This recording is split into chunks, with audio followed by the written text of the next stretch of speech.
품사는 선생님이 오늘 디테일하게 안 해. 품사 쪽은 뭐가 포인트야? 용언 쪽하고 품사 통용이 포인트입니다. 그래서 그 두 부분만 집중적으로 들어갈 겁니다.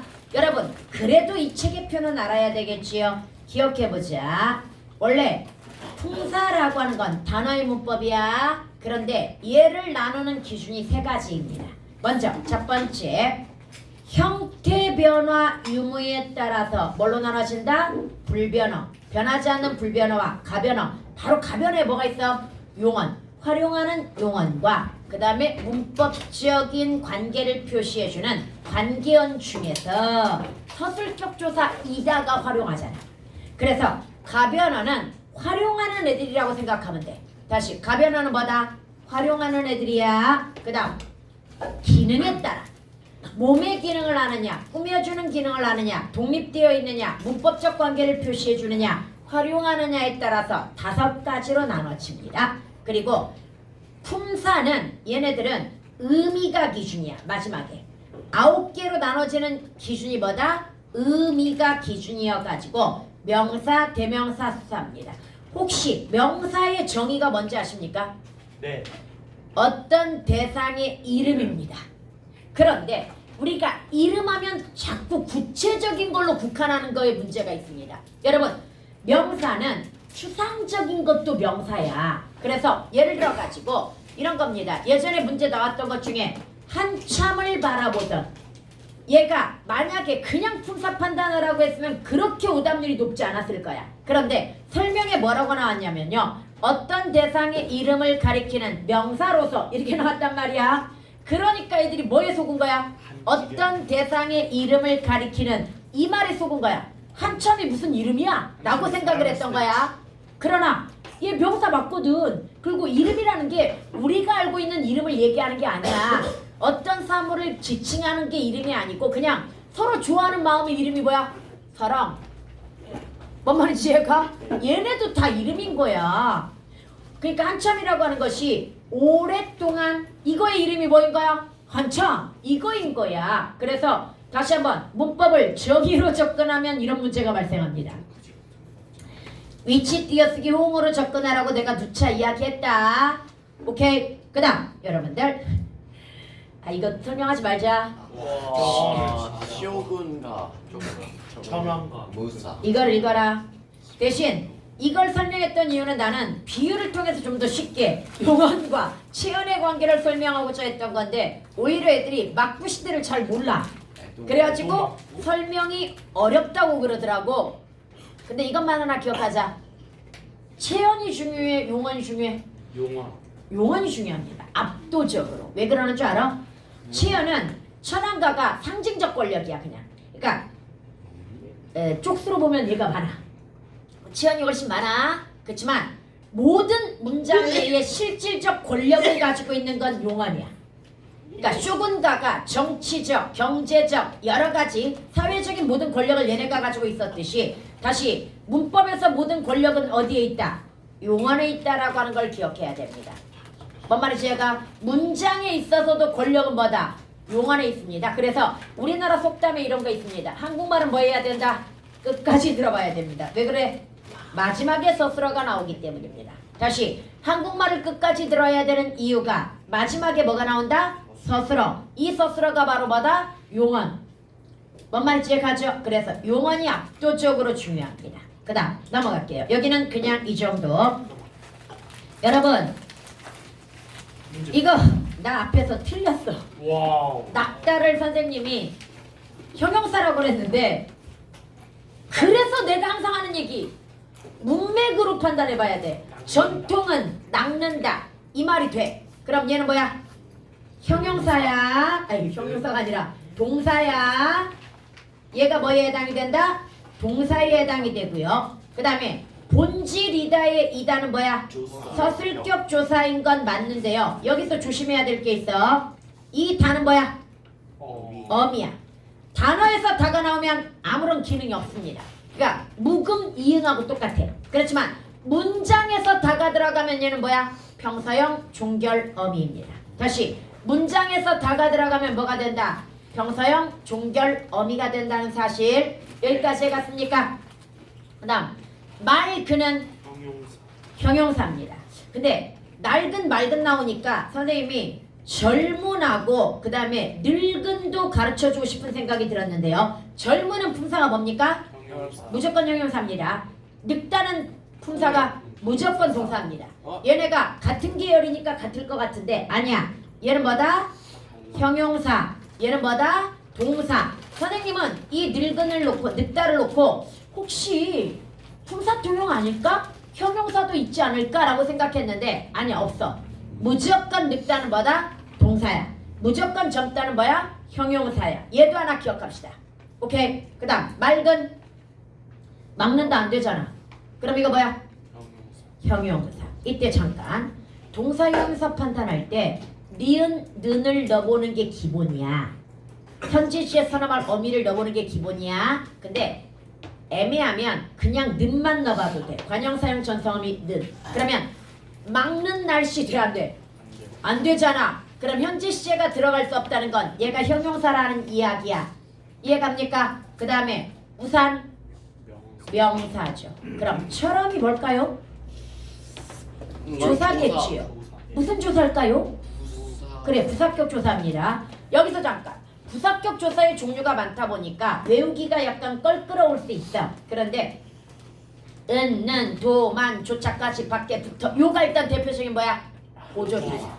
다시 은, 도, 만, 조차까지 밖에 붙어. 요 얘가 뭐다? 대표적인 보조사야. 그리고 수많은 보조사들이 존재하는데 부사격 조사도 종류가 많아서 외우기가 어려워. 그래서 얘네도 중요한 거 에 계열, 로 계열. 에 계열, 로 계열이 무슨 말이야? 에게, 에서, 로, 로서, 로서 뭐 이런 것들 있잖아. 다 부사격 조사고요.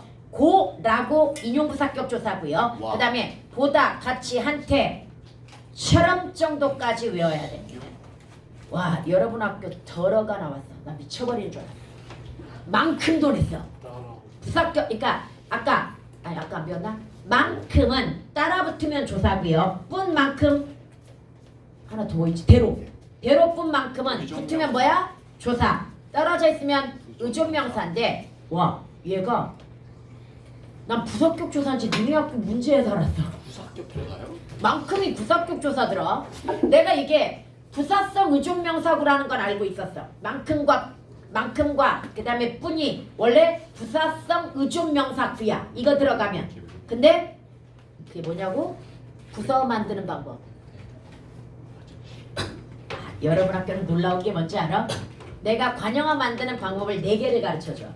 맞아. 부사어 만드는 방법도 4개를 가르쳐줘. 맞아. 여러분 학교는 6개씩 가르쳐. 관형어 만드는 방법이 어떻게 6개가 될까? 전성 어미. 봐봐. 첫 번째가 관형격 조사 의. 두 번째가 관형사형 전성어미 니은는 니을든 단어 붙는 거. 세 번째가 관형사. 네 번째가 체언 단독. 쌤이 여기까지 가르치거든? 네. 근데 여러분 학교 6개야. 뭐가 있는 거지? 뭐가 있을까? 한자어? 명사절에 의가 붙는 거. 그 다음에 명사절에 의가 생략된 거. 아니 이 여기까지 가르쳐. 그리고 시험에 내. 비가 오기 전에 출발해라 이렇게 나왔다고 쳐봐. 그럼 비가 오기가 문장 성분이 뭐야? 명사절. 아니 문장 성분 물어봤어 나는. 성분이랄까? 관형어였던 거야. 왜? 비가 오기 전이었던 거야. 명사절에 의가 생략된. 이거 진짜 여러분 앞에서 낸 문제야. 뭔 말인지 이해가? 근데 사실 쌤은 이거 가르쳐줬어. 왜? 모의고사에 나왔던 거거든. 공연이 시작되기 전에 그는 오지 않았다. 뭐 이런 문장이었단 말이야. 이 문장에 관형어가 없다고 나와가지고 틀렸었어 이게. 관형어가 있죠. 네. 명사절에 의가 생략된 관형어가 존재했던 거야. 그래서 꽤나 어려운 문제였거든요. 와, 그걸 응용해가지고 바로 내더라 대신해서. 여러분, 그 다음에 달라질 것이다의 달라지다는 뭐야? 달라진다니까 동사지. 그런데 여기서 잠깐 낡으면서도 맑은 달라질 얘네가 용언이란 말이야. 얘네 뒤에 다 뭐 붙어있어?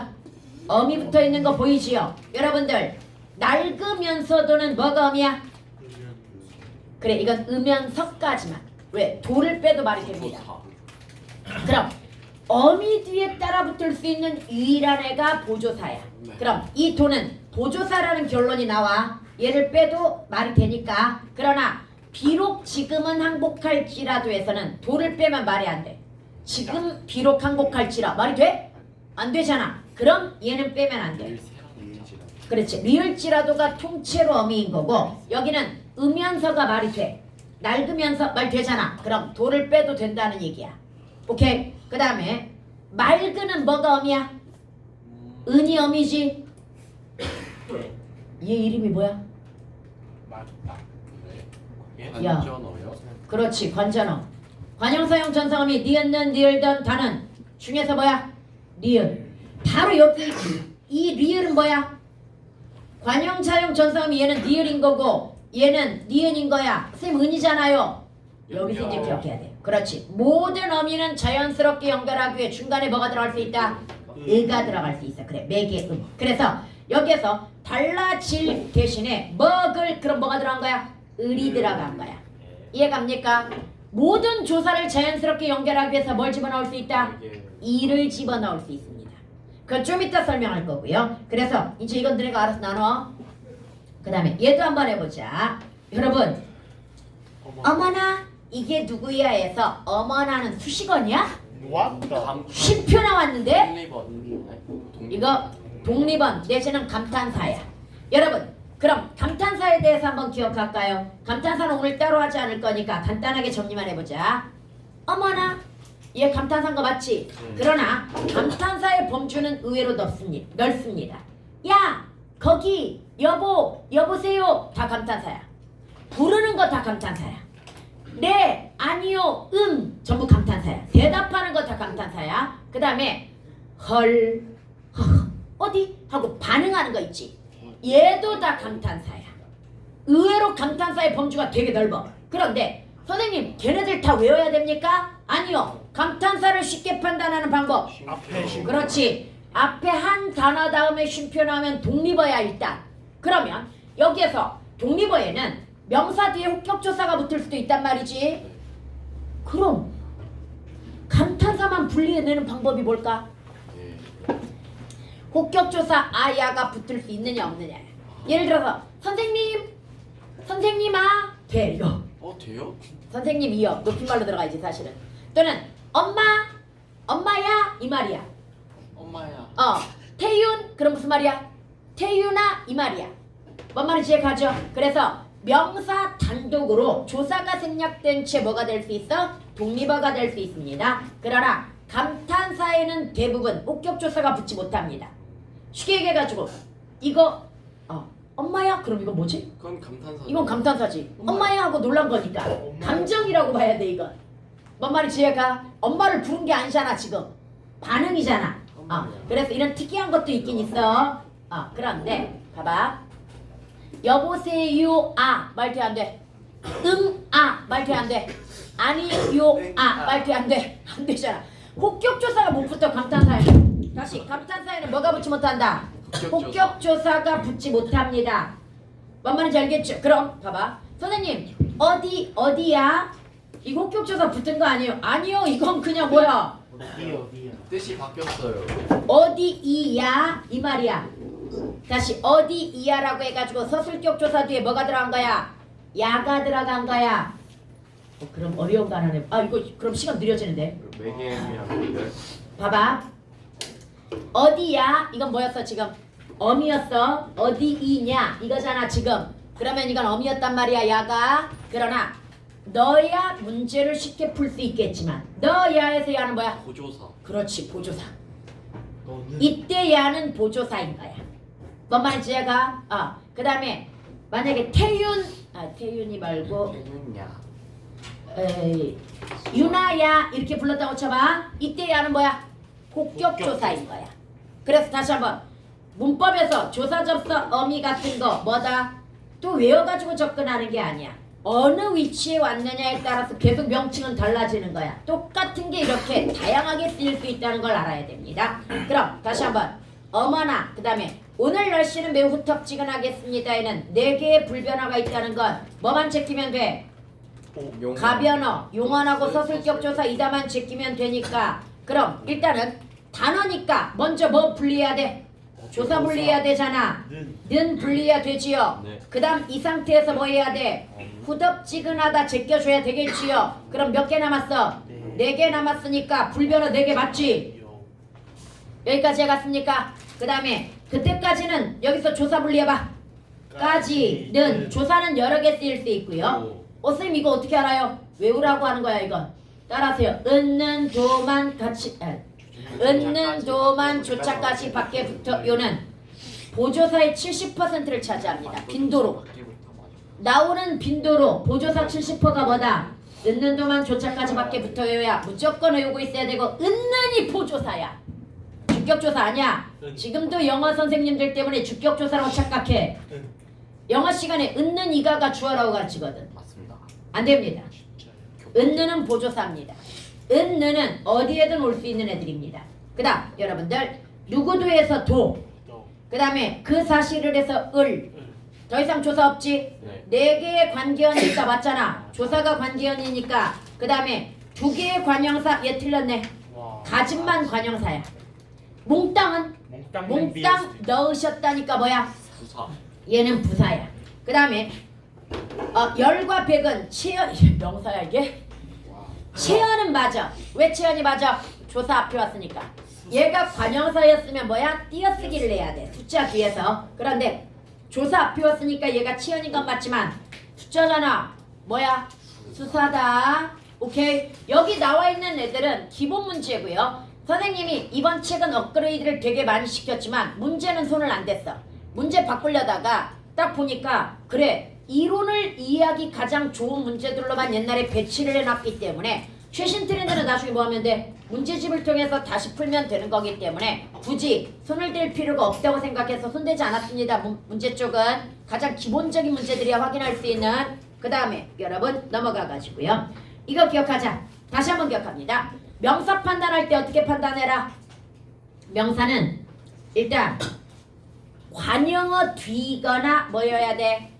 체연, 아니 조사 앞이어야 되는데 그럼 조사 앞이거나 관형어 뒤라고 해서 무조건 명사야? 아니요. 체연입니다. 그건. 그런데 명사를 단독으로 판단하기는 쉽다 어렵다? 어려우니까 제끼는 거야 이건. 다시 격조사, 특히 격조사는 99% 앞에 체원이 와야 돼. 다시 격조사는 99% 뭐가 와야 된다?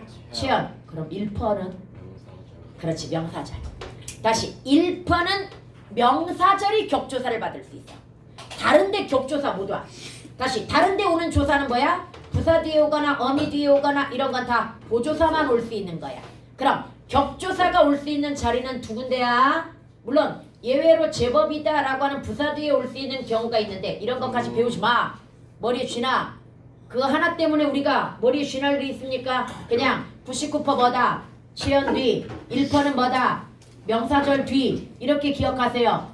뭔 말인지 알겠지요? 그럼 99%니까 일단 뭐라고 판단? 체연이라고 판단. 근데 체연 중에서 숫자가 아니야. 그 다음 뭐가 아니야? 대신 쓰는 말이 아니면 뭐다? 명사라고 판단. 왜? 숫자나 대신 쓰는 말을 골라내기는 쉬워. 그러나 명사라고 판단하기는 되게 어려워. 뭔 말인지 알겠지? 그래서 제끼는 거야. 오케이? 그래서 아까 쌤이 이야기했던 한참. 왜 얘가 명사야? 한참을 바라보던, 한참을 바라보다 이거잖아. 지금 목적격 조사 앞에 왔거든요. 그러면서 이것도 기억해야 돼. 시간부사는 다 명사이기도 해. 품사통용이야. 다시 시간부사는 대부분 뭐다? 명사이기도 합니다. 품사통용에 해당되는 단어들이 되게 많습니다. 시간부사는. 오케이? 그래 오늘 내일 모레도 다 그렇고요. 지금이라는 말도 그렇고요. 다 뭐다? 품사통용이기 때문에 명사일 수도 있다는 것도 기억해 주고요. 그 다음 아까 적자 들어가는 거 얘기했잖아. 적은 어느 위치에 오느냐에 따라서 품사가 계속 달라지기 때문에 얘도 조심해 줘야 되는데 어차피 품사통용에서 배울 거니까 일단 통과. 여러분 의존명사 중에 쌤이 추가한 내용이 있어. 원래 이거 항상 쌤이 야 이런 건 보기 보고 풀어 이러면서 넘어갔는데 요즘 너무 잘 나와 이 문제가. 그래서 나중에 실제 문제 풀 때는 보기 보고 풀어야 하긴 해. 그러나 지금 한번 봐두는 것도 괜찮은 것 같아. 그래서 이런 거야.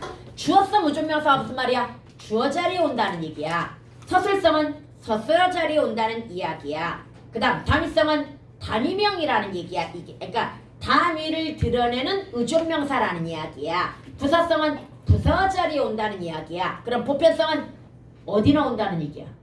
어느 자리에 나올 수 있는 걸 뭐라고 한다? 보편성. 쉽게 해서 의존명사도 공부하다 보면 얘네가 아무데나 못 오고 정해져 있는 애들이 있더라 이 말이야. 그런데 보편성은 아무데나 오더라 이 말이야.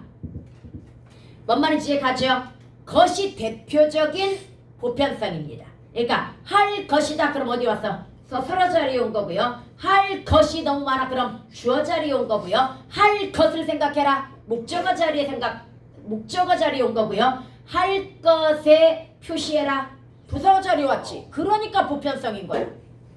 그래서 다시 한번 나중에 이건 보기 보고 찾아야 되겠지만 이렇게 한번 들어둔 풍월이 있으면 훨씬 보기가 이해가 잘 갈 거니까 한번 정리해 주는 거야. 여기까지 갔습니까? 그러면 서술성에 다른 것뿐이 있단 말이야. 얘네 쓰이는 형태가 맨날 이거야. 할 따름이다. 할 뿐이다. 이런 식으로 되게 많이 쓰이기 때문이야.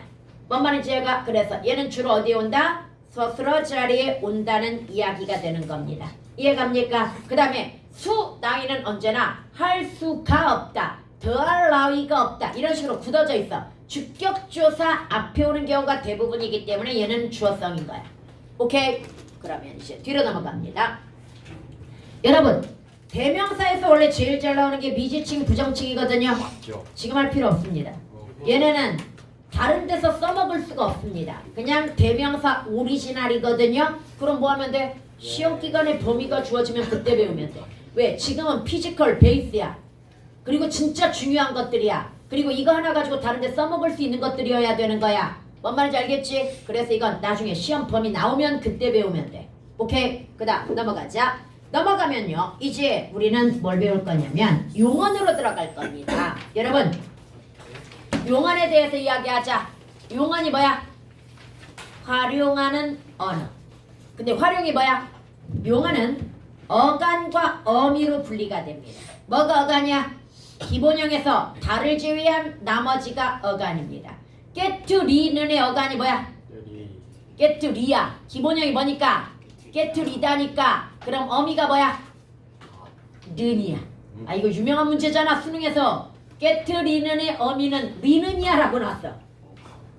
다시 이거 정답률 40%였어. 수능인데 깨트리는의 어미는 리는이야라고 나왔는데 애들은 이걸 맞았다고 생각했어.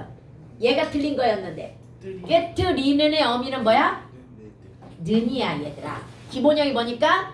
깨트리다니까. 그럼 깨트리까지가 어간, 는이, 어미 이렇게 분리해야 되는 거지.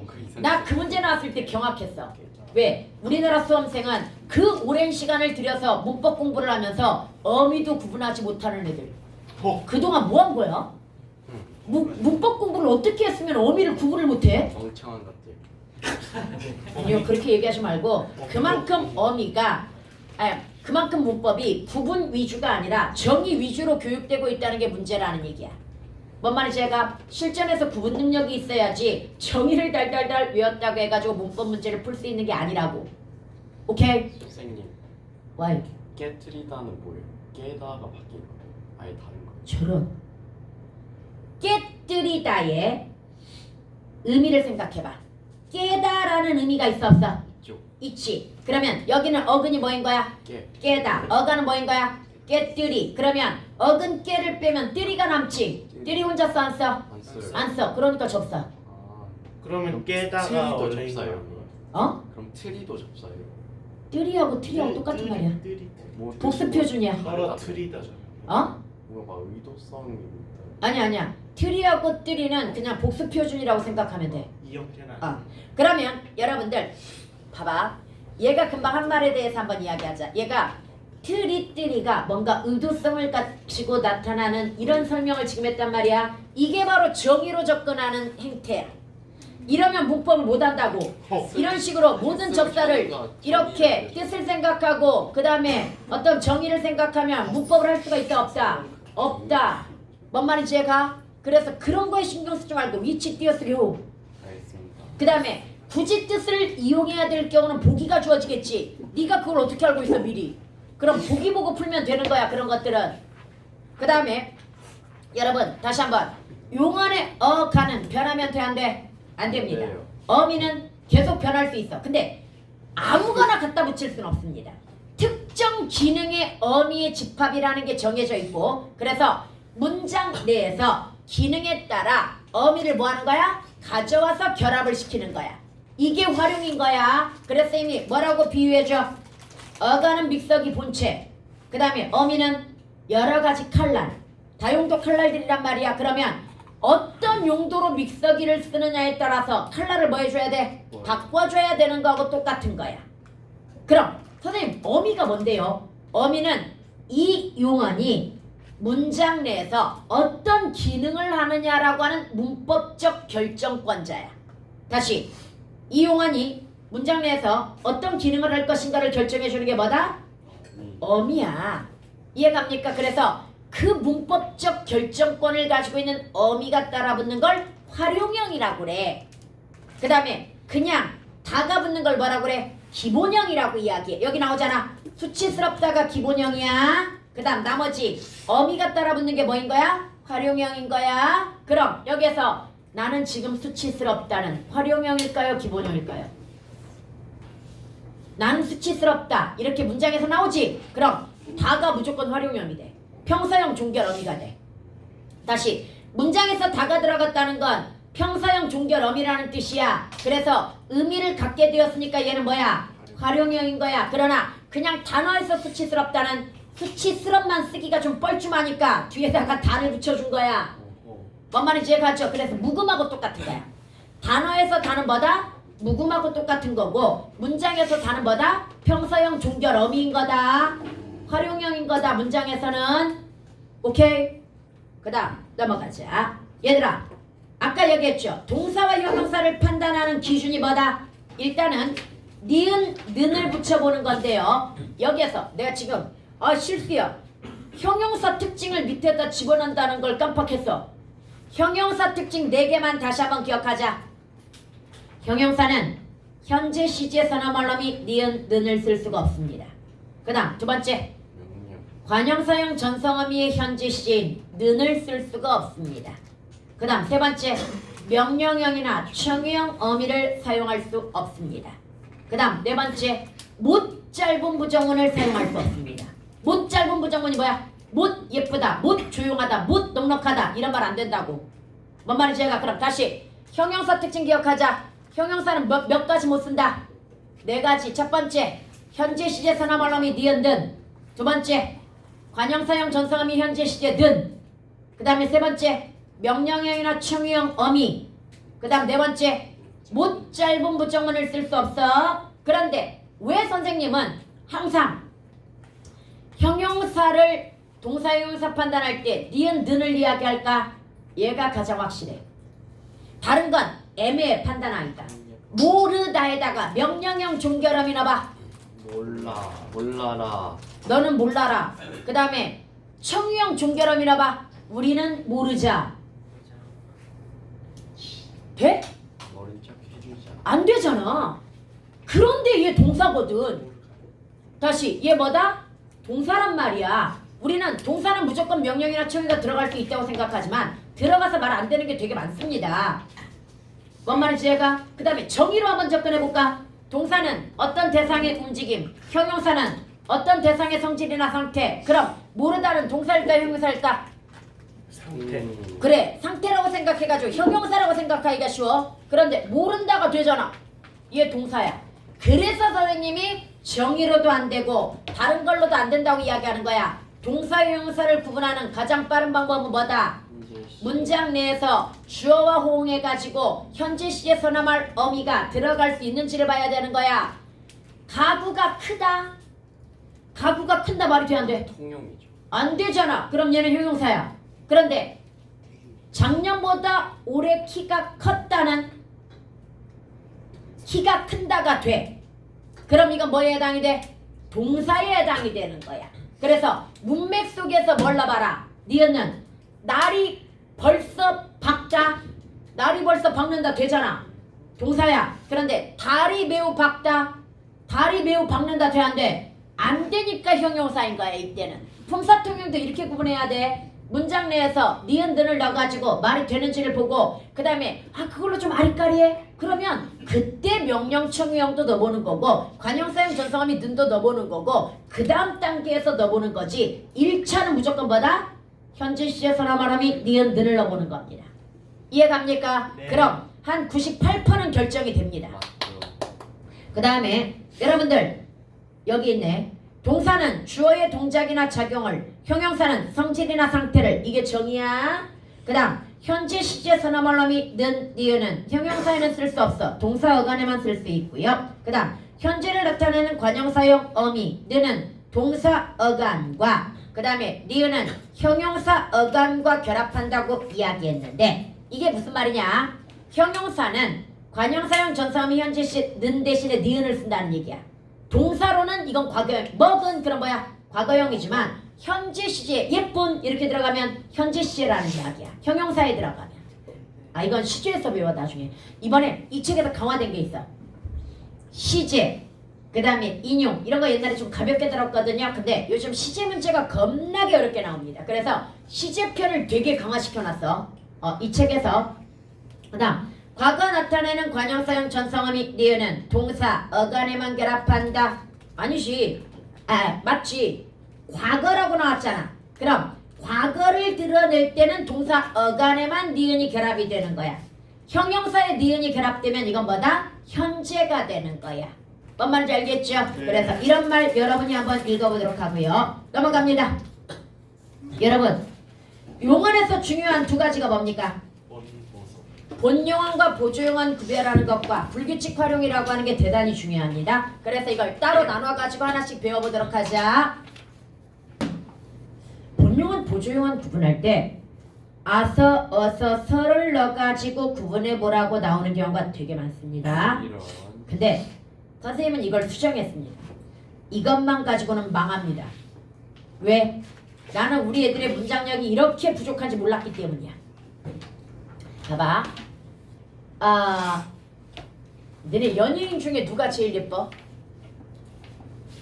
여자 연예인 중에 누가 제일 예뻐? 네. 이한이. 뭐 애들이 관심이 없어. 연예인 아니야? 아니 아이돌도 연예인이지. 누구? 이한이. 이한이가 누군데? 이한이. 좀 애들 아는 이름으로 좀 해줘라. 왜 또 자기만 아는 거 갖고 아니 왔네. 이걸 몰라? 먹방이 모르죠. 원영이? 원영이가 요즘 제일 잘 나가나? 원영이 아니야? 어. 그 이한 몰라 진짜? 아니 우리 그냥 제니로 하자. 진짜. 우리 제니로 하자. 나는 요즘 제니가 너무 예뻐 죽겠어. 이렇게 나왔다고 쳐봐. 이때 예뻐 죽겠어를 한번 보자.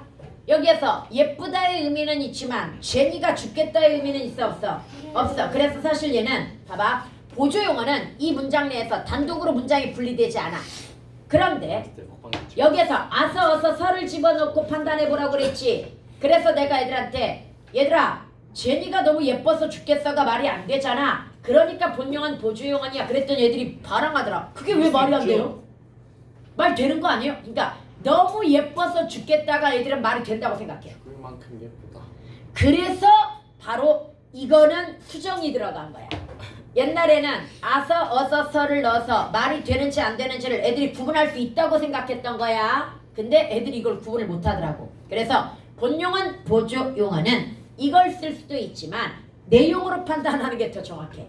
이 용어니 이 문장 내에서 문장을 만들 수 있는가를 봐야 돼. 이해갑니까? 나 그거 빨리 먹어버렸어. 이렇게 하겠다고 쳐봐.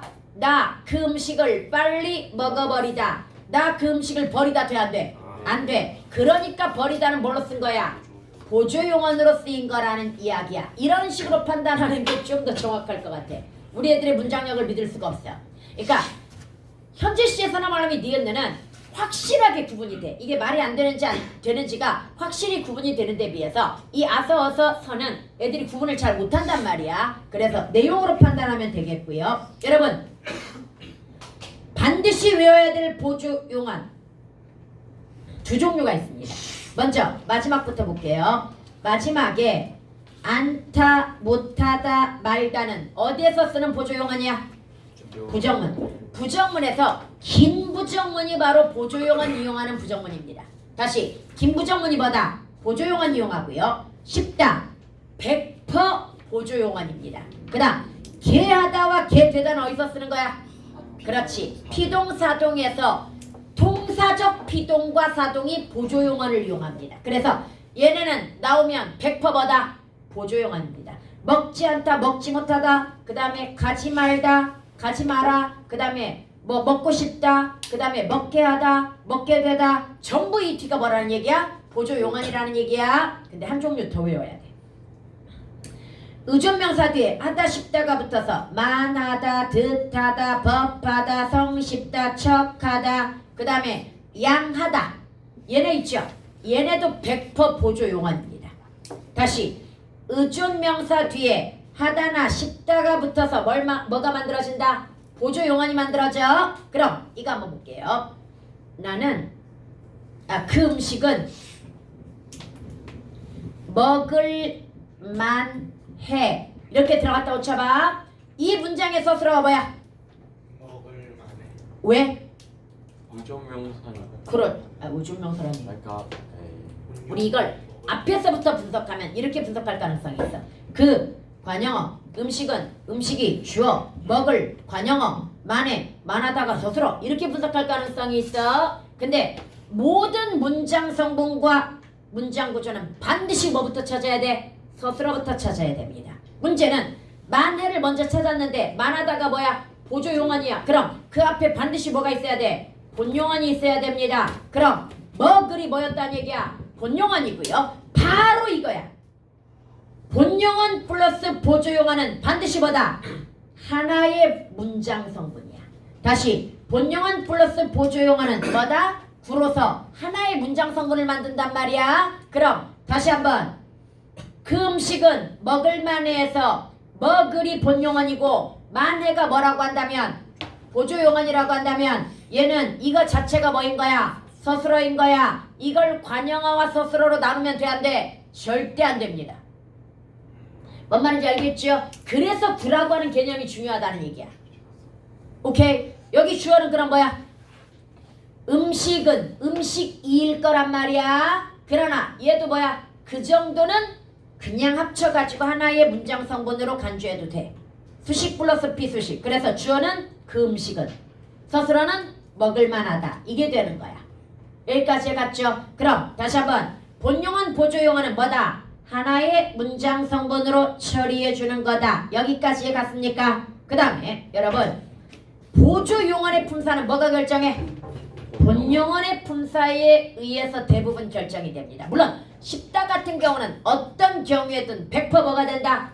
보조 형용사가 되지만 몇 개를 제외하고는 앞에 따라가. 예를 들어 아까 다비가 뭐라고? 못 예쁘다. 못 예쁘다는 건 안 된다고요. 예뻐 죽겠다로 가자. 와 다비가 예뻐 죽겠어. 이 죽다 품사. 보조용언이 아닌 거 아닌가요? 분명원. 분명원. 본용언이 예쁘다지. 그러면 죽겠다가 뭐야? 보조 형용사가 되는 거야. 뭔 말인지 이해가? 그 다음에 먹어버리다. 먹다가 동사지. 그럼 버리다는 뭐가 돼? 보조 동사가 되는 거야. 이렇게 판단하는 거다. 뭔 말인지 이해갔습니까? 조용하지 못하다에 못하다. 조용하지 못할까? 명령이 되는데요? 예? 갑자기? 대박. 와. 그게 무슨 명령이야? 의문형이지. 그런 건가요? 아 조용해라가 명령이지. 아니, 조용하지 못해라 이게 명령이지. 그런가요? 조용하지 못할까? 그건 봐봐. 네가 얘기하는 건 지금 수사의문문. 근데 문법적으로는 의문문이야. 수사의문문이야. 단 답이 결정되어 있는 거야. 조용해라 이 말인 거지 답은. 그렇지만 문법적으로는 수사의문문인 거야. 나도 순간 얘한테 말릴 뻔했어. 명령 되네? 라고 생각할 뻔했어. 수사의문문은 의도는 달라. 의문형의 문제가 아닌 거지 그거. 그 다음에 여러분 여기에서 다시 보조용언의 품사는 뭘로 결정한다? 본용언의 품사에 따르는 게 일반적이다. 여기까지 갔습니까? 그 다음 세 번째 얘도 시험에 너무 잘 나와. 본용어가 보조용어는 띄어쓰기 원칙이야. 그러나 경우에 따라 붙임을 뭐한다? 허용한다야. 그 경우에 따라 두 가지만 기억합니다. 첫 번째는 어로 연결될 때. 그럼 먹어버리다는 붙일 수 있을까 없을까? 죠. 붙일 수 있습니다. 어로 연결되었잖아. 죽어버리다 역시 붙일 수 있습니다. 이해갑니까? 그 다음에 만하다, 듯하다, 법하다, 성쉽다, 척하다, 영하다라고 하는 의존명사로 만들어진 보조용은 다 붙임을 허용합니다. 그러면 작년에 눈에 이거 나왔잖아 시험에. 옳듯하다. 맞아요. 옳듯하다는 띄었어도 돼. 옳듯하다가 원래 원칙이야. 그러나 붙임이 허용되니까 얘도 맞는 거야. 뭔 말인지 이해 갔죠? 그런데 얘가 복잡한 이유가 뭐야? 경우에 따라 얘는 되게 여러 가지 조건이 있어. 이 두 가지 조건에 붙임을 허용하지만 이 두 가지라고 하더라도 앞이 합성동사이거나 중간에 조사가 끼면 또 붙이지 못해. 막 이런 말 있단 말이야. 기억하지 마 그거. 왜? 이제 그건 보기 보고 풀어야 돼. 다시 그런 디테일은 뭐 보고 푼다? 보기 보고 푸는 거고 우리는 딱 어디까지만 본 용언과 보조 용언은 띄어쓰는 것이 원칙이지만 경우에 따라 뭐 할 수 있다? 붙임을 허용하는데 그 경우가 뭐다? 아어로 연결되는 경우와 그 다음에 의존명사 보조 용언은 붙임을 허용한다. 여기까지만 해도 얼마나 훌륭한 애들이야. 야, 그 정도까지만 알고 있어도 진짜 훌륭한 거야 우리 애들. 뭔 말인지 알겠죠? 나머지는 뭐 해라? 보기 보고 풀어라. 언제 그 합성 용언이 때 안 되고 조사가 끼어들 때 안 되고 이거 언제 다 외우고 있어? 그래서 딱 거기까지만. 그럼 우리 다 했어. 본용언 보조용언 일단 다 했어. 그럼 본용언 보조용언에서 기억해야 될 첫 번째 100% 보조용언이 뭐가 있다? 않다, 말다, 못하다, 싶다, 개하다, 개되다. 그 다음에 의존명사 보조용언인 만하다, 듯하다, 성쉽다, 체하다, 양하다, 뭐 있냐 하나 더. 척하다. 체하다가 아니라 척하다다. 뭔 말인지 얘가 얘네들은 100% 뭐다? 보조용언이다. 이해갑니까? 그 다음 본용언 보조용언은 반드시 두 개를 묶어서 뭐다? 하나의 문장 성분으로 간주해야 돼. 만약에 이걸 두 개의 서술어로 간주하는 순간 문장의 구조가 완전히 바뀌어버려. 견문장이 돼버리기 때문에 안 돼. 그럼 문장의 구조 파악 다 틀려 그거. 뭔 말인지 알겠죠? 그 다음에 세 번째는 뭐다? 보조용언의 품사는 뭘로 판단한다? 본용언의 품사를 따라가는 게 일반적이다. 이해갑니까? 그 다음에 본용언과 보조용언에 띄어쓰는 것이 원칙이지만 경우에 따라 그 경우에 따라가 뭐다? 아어로 연결되거나 의존명사 보조용언이 쓰일 때는 붙임을 허용한다. 여기까지만 기억하세요. 선생님이 여기 자세히 가르쳐주는 이유가 요즘 용언 쪽에서는 이게 가장 핫트렌드야. 문제 가장 많이 나오는 게 본용언 보조용언입니다. 이해갑니까? 그래서 이거 기억해두고요. 그 다음에 여러분들 뒤로 넘어가가지고 뭐 이런 건 이제 쉽지. 네. 쉽지는 않겠다. 보조. 맞죠. 아니죠. 형용사지. 뭐야? 쉽다가 형용사잖아. 그 다음에 야단 맞을까봐 야단 맞는다가 맞는다. 동사지. 네. 보조 동사지. 네. 가지 않았다. 가다가 동사니까 보조 동사지. 성실했으면 한다. 성실한다. 성실한다가 되나? 안 되지. 그럼 뭐야? 보조 형용사지. 당해보다 당한다. 당한다가 되잖아. 그럼 얘는 보조 동사지. 문제. 이런 일을 당한다. 바로 5번이라. 답이 없는데? 답이 없다고? 당하다가 형용사라고? 아니지. 내가 이런 일을 당하다니. 쉽지 않다. 잘도 당하는구나. 잘 되는 거 아니야? 쉽지는 않다. 쉽다. 알았어. 답 찾아. 100명 시간 답이 없어. 없어요. 어? 답이 없어요 저거. 이따가 그럼 뒤에서 찾아봐. 고민할 수 없어. 다시 여러분 이제 불규칙 활용으로 가보자. 오늘은 문제를 풀기 위한 게 아니라 메커니즘을 이해하기 위한 거야. 얘들아, 활용은 아까 이야기했지? 어감과 어미로 분리되어 가지고 뭐 하는 거다? 어감과 어미로 분리되어 가지고 어감은 변하면 돼 안 돼? 안 되고 어미는 뭐 해야 돼? 특정 기능을 하는 어미가 그 칼날 바뀌듯 뭐 해야 돼? 바뀌어 가지고 문법적 기능을 드러내야 되는 거야 지금. 여기까지가 규칙 활용이야 일단. 여기까지가 규칙적인 활용에 해당이 됩니다. 그런데 내가 지금 어감 변하면 된다고 그랬니? 안 된다고 그랬니? 안 되는데. 안 되는데 변하는 경우가 있고요. 그 다음 어미는 특정 기능을 하는 어미가 따라붙어야 된다고 그랬지. 그런데 이상한 듣보잡 어미가 따라붙는 경우가 있습니다. 다시 뭐가 따라붙는 경우가 있다? 이상한 듣보잡 어미가 따라붙는 경우가 있거든요. 바로 이 두 경우인데요. 어간은 또 나눠야 됩니다. 어간은 변하면 안 되지만 변하는 경우가 있어. 그 변하는 경우를 다시 두 가지로 나눕니다. 동일한 조건에서 언제나 동일한 변화를 일으켜? 그러면 이거 음운 변동이고 규칙 활용입니다. 왜? 동일한 조건에서 동일한 변화였으니까 규칙적인 거야 이건. 이해갑니까? 대표적으로 으탈락이 그런 겁니다. 어간에 으로 끝나고 아어를 붙여보자. 치르 아어 붙여봐. 싫어. 치러. 담그 아어 붙여봐. 감가.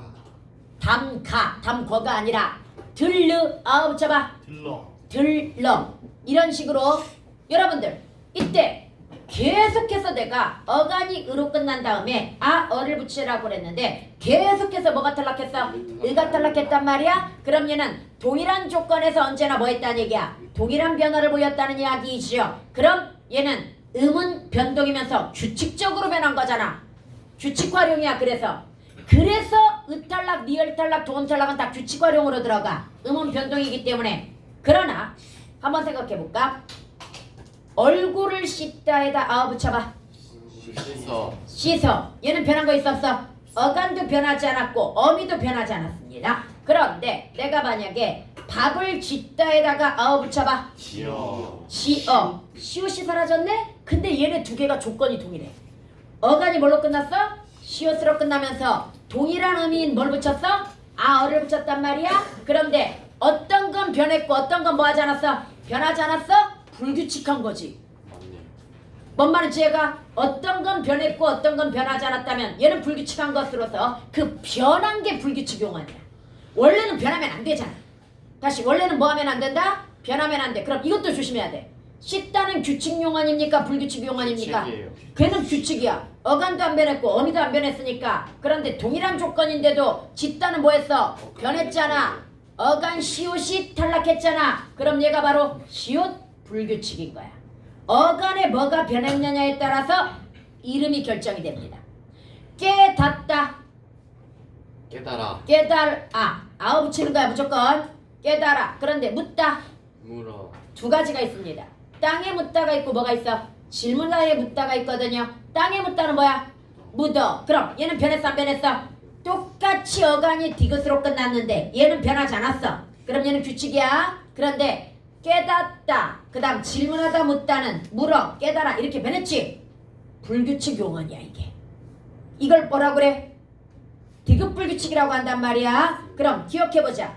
비읍불규칙이 일어나는 이유가 뭐야? 비읍불규칙이 일어났다는 건 고전에서 받침이 원래 비읍이 아니라 뭐였다? 순경. 비읍 순경음이었다는 걸 보여주는 증거라고 이야기했지요. 그 다음에 시옷불규칙이 일어났다면 이거 뭐다? 고전에서 받침이 시옷이 아니라 뭐였다? 중성. 반치음이었다는 걸 보여주는 증거야. 쉽게 얘기하자. 여러분들 이런 거야. 다시 한번 기억해볼까? 좁다는 다시 좁야 좁아. 좁다는 아우 붙이면 뭐가 돼? 좁아. 그럼 얘는 고전에서도 받침이 뭐였을 거야? 비읍이었을 거야. 그러나 춥다는 얘는 뭐가 돼? 추워. 추워가 되는 비읍불규칙이 일어났지. 그럼 얘 15세기 어용이 뭘까? 추워. 이거야. 물론 아무도 받침해서 이걸 쓸 수는 없어. 안 그러나 써봤어요. 오빠야. 아 얘를 때린다고 안 되지. 아니 TV는 때리면 되거든. TV는 때리면 되는데 얘는 TV가 아니었구나. 다비쌤은 왜? 안녕하세요. 다비티 조교입니다. 보자. 춥다에 얘는 비읍불규칙이 일어났다는 건 고전에서 얘 어용이 뭐라는 뜻이다? 받침이 비읍 순경음이었다는 뜻이야. 뭔 말인지 얘가? 그래서 이거 나중에 뭐하고 콜라보 된다? 불규칙 용어는 고전 문법하고도 콜라보가 잘 됩니다. 그래서 이것도 기억해야 되고요. 여하튼 어간이 불규칙적으로 변하는 5개가 있어. 시옷 불규칙, 디귿 불규칙, 비읍 불규칙, 르는 왜 그래? 어가 으까지 탈락한 건 이해가 가. 부르다. 그래서 어가 붙으면서 만약에 이게 규칙 활용이었다면 불어가 되어야 돼. 근데 얘가 뭘로 활용해? 불러. 갑자기 뜬금없이 리을이 하나 더 생겼어. 그럼 모든 게 그랬다면 또 이해가 가. 근데 따르다. 따라. 치르다. 치러. 어간이 똑같이 르로 끝났지. 그런데 치르다 따르다는 으탈락만 된 데 비해서 부르다 오르다는 불러 올라 이런 식으로 리을이 하나 더 생겼지. 이상하게 변했지 어간이. 그래서 얘가 르불규칙인 거야. 여기까지 갔습니까? 어간 불규칙들 이해하고요. 우불규칙은 쉽고요. 그 다음에 여러분 하다 뒤에다 아어 붙여봐. 하여. 아어를 못 붙여. 뜬금없이 여가 붙어. 부르다 뒤에다 아어 붙여봐. 부르러. 뜬금없이 러가 붙어. 내가 뭐 하라고 하는 거 붙이라고 하는 게 못 들어가고 대신 그거 대신에 뭐가 들어갔어? 러가 들어갔지. 이상한 듣보잡이 들어갔지. 이런 걸 뭐라고 한다? 어미불규칙이라고 하는 겁니다. 어미불규칙은 두 개밖에 없습니다. 여불규칙과 러불규칙이 있는데 경우에 따라서 다오불규칙이라고 하는 거나 아니면 또 뭐 거라불규칙 이거 다 옛날 거야. 여러분 이거 다 옛날 거야. 문법 바뀌었어. 다오 거라는 지금 안 배워. 딱 어미불규칙은 뭐만 배우면 돼? 여불규칙과 러불규칙만 배우면 되는 겁니다. 만약에 다오불규칙이나 거라불규칙을 배우면 정말 10년 전에 공부하고 안 했구나. 뭐 이렇게 생각하면 돼. 이거 선덕 얘기하는 게 아니라 대진이 그랬어. 대진 선생님이 맨날 문법 가르친다고 갖고 들어오는 책이 자랑을 뭐라고 하는 줄 알아? 이거 내가 대학교 때 문법 공부했던 책이야. 그러면서 갖고 들어와. 애들 미쳐버리려고 그래. 야 대학교 때 공부했으면 최소 10년 이상 된 거잖아. 그 사이에 문법은 엄청나게 변하거든요. 이론이 엄청나게 변합니다. 그래서 옛날 문법과 지금 문법은 차이가 되게 큽니다. 그런데 그걸 내가 대학 다닐 때 배웠던 문법책이야. 그래서 그걸 가지고 들어와서 찾아보는 거야. 거기서 가르치면서 선생님이 알고 있는 것도 아니야. 그래서 미쳐버리려고 그랬어. 그때 전교 1등 하던 손머시기가 있었는데 걔네 학교 선생님 문법 다 가르쳤어. 그래서 그러니까 선생님이 자꾸 뭔가 질문하면 내가 공부해다 알려줄게. 근데 안 알려준대. 그러면 이제 얘가 뭐 하는 거야? 선생님 이거니까 이렇게 하니까 이렇게 되는 거 아니에요? 그럼 그래? 이런데 선생님이 그래가지고 애들 미쳐버리려고 했던 기억이 있어. 다시 한번 문법은 끊임없이 변합니다. 선생님이 이 책을 2, 3년마다 업그레이드 시키는 이유가 그거야. 문법의 견해. 여기에 새로 들어간 내용 중에 뭐가 있는 줄 알아? 옛날에 걔는 무조건 뭘로 판단해라 그냥 부사형 전성 어미로 판단해라 이랬지. 근데 걔를 연결 어미로 보는 견해, 부사형 전성 어미로 보는 견해, 그 다음 심지어 부파적으로 보는 견해까지 등장했습니다. 그래서 그거 이번에 싹 넣었어. 이런 식으로 다시 한번 문법이 계속 뭐한다? 변하거나 진화하기 때문에 이거 계속해서 최신 트렌드가 EBS야. EBS를 잘 보고 교재를 바꿔줘야 됩니다. 뭔 말인지 알겠죠? 네. 근데 선생님 EBS가 국정은 아니잖아요. 근데 국정의 역할을 하지. 수능의 기준이 EBS이기 때문에 우리 모든 문법이라든지 문학의 판단 기준 같은 거 있죠? EBS 기준으로 많이 접근을 해줍니다. 그러면 마지막에 히읗불규칙 볼까? 여러분 하얗다에다 아어 붙여봐. 그럼 일단 하예로 나와. 그러면 얘를 다시 형태소 분석을 해보면 하야라고 하는 것과 이로 일단 분리가 될 수 있고요. 하야는 히읗이 뭐 된 형태야? 어간에서 탈락된 형태가 되고요. 그 다음에 나는 분명히 아어를 붙이라고 했는데 남는 게 뭐밖에 없어? 이밖에 없다고 한다면 아어가 들어갈 자리에 뭐가 들어갔다는 얘기야? 이가 들어갔다는 얘기잖아. 그럼 얘는 어간도 불규칙이고 왜 불규칙이야? 좋다에다가 아어 붙여봐. 히읗이 발음으로는 탈락되지만 뭐로는 탈락하지 않아? 표기로는 탈락하지 않는데 하얗다의 하얘는 표기도 탈락한단 말이야. 그럼 얘는 불규칙이야. 불규칙은 그래서 표기에 다 반영해. 다시 불규칙은 불규칙이니까 어디에 반영한다? 표기에 반영하지만 음운 변동은 음운 변동으로 설명이 가능하기 때문에 표기에 반영한다 안 한다? 안 해. 규칙적이잖아 그건. 근데 얘는 불규칙이니까 뭐 해야 돼? 정확히 구분해주기 위해서 표기에 반영하는 거야. 그런데 금방 어 붙여야 될 자리에 뭐 붙었다? 이가 붙었으니까 얘는 어감만 이상한 게 아니야. 어미도 이상한 거야. 그래서 유일하게 불규칙 중에서 어감과 어미가 동시에 변하는 게 뭐다? 히읗 불규칙이야. 이것도 구분해서 접근해야 돼. 어감 불규칙인가 어미 불규칙인가 어감 플러스 어미 불규칙인가 이것도 구분해줘야 됩니다. 여러분 불규칙의 메커니즘 이해 갔습니까? 맞습니다. 오케이? 그러니까 단순히 외워서 끝나는 게 아니야. 이제는 여러분들이 뭐까지 가야 돼? 지금 수능 공부한다고 생각해야 돼. 그럼 수능 공부까지 가면서 나중에 재수 때까지 써먹으려면 뭐 해야 된다? 메커니즘으로 이해를 해야 되는 거지. 단순히 외워가지고 안 된다. 단순히 외우면 금방 잊어버려.